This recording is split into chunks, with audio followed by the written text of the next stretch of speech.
Job notification பற்றி உடனுக்குடனே தெரிஞ்சுக்கிறதுக்காண்டி நம்ம ஜாப் சீக்கர் சேனலை வந்து லைக் பண்ணிக்கோங்க, ஷேர் பண்ணிக்கோங்க, சப்ஸ்கிரைப் பண்ணிக்கோங்க. இந்த வீடியோவில் வந்து ஒரு சூப்பரான மத்திய அரசு ரெக்ரூட்மெண்ட் பற்றி தான் பார்க்க போகிறோம். பெல் ரெக்ரூட்மெண்ட், அதாவது பெல் நிறுவனத்தில் அரசு வேலை ரூபாய் 1,04,00,000 வரை ஊதியம் இருக்கும். 350 காலி பணியிடங்கள் வந்து வெளியிட்டிருக்காங்க. விண்ணப்பிக்கிறது வந்து எப்படி அப்படின்னு சொல்லி பார்ப்போம். மத்திய அரசின் பெல் நிறுவனத்தில் வந்து பொறியாளர் பணியில் சேர விண்ணப்பங்கள் வந்து வரவேற்கப்படுது அப்படின்னு சொல்லியிருக்காங்க. தேர்வர்கள் வந்து இதற்காண்டி ஜனவரி 31 வரை வந்து விண்ணப்பிச்சுக்கலாம் அப்படின்னு சொல்லியிருக்காங்க. என்ன போஸ்ட்டு அப்படின்னு சொல்லி சொன்னோன்னா, புகழ்பெற்ற நிறுவனங்களில் ஒன்றான பெல் நிறுவனத்தில் வந்து ப்ரொபேஷனரி பொறியாளர் பணியிடங்களில் சேர விண்ணப்ப பதிவு வந்து தொடங்கி விட்டது.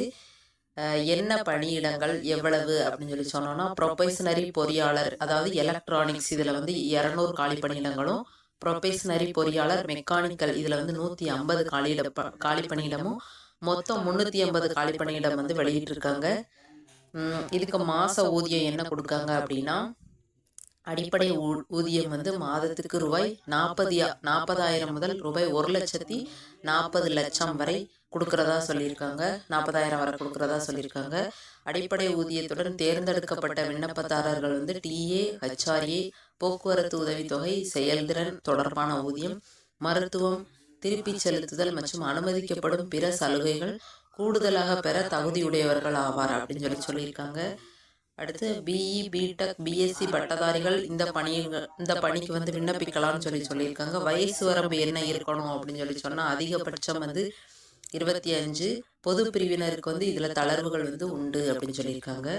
அப்புறம் விண்ணப்ப கட்டணம் என்ன சொல்லியிருக்காங்க அப்படின்னா, பொது பிரிவினருக்கு வந்து ரூபாய் 1000, ஜிஎஸ்டி ரூபாய் 180 சேர்த்து 1180 செலுத்தணும் அப்படின்னு சொல்லியிருக்காங்க. தேர்வு முறை எப்படி அப்படின்னு சொன்னோன்னா, கணினி வழியில் தேர்வு, நேர்காணல், இந்த 2 மட்டும்தான். அடுத்து விண்ணப்பிப்பது வந்து எப்படி அப்படின்னு பார்த்தோன்னா, இதுக்குன்னு சொல்லி ஒரு லிங்க் கொடுத்துருக்காங்க, செக் பண்ணி பார்த்துக்கோங்க. நான் கீழே டிஸ்கிரிப்ஷனில் லிங்க் அண்ட் பிடிஎஃப் ரெண்டுமே கொடுக்கேன்.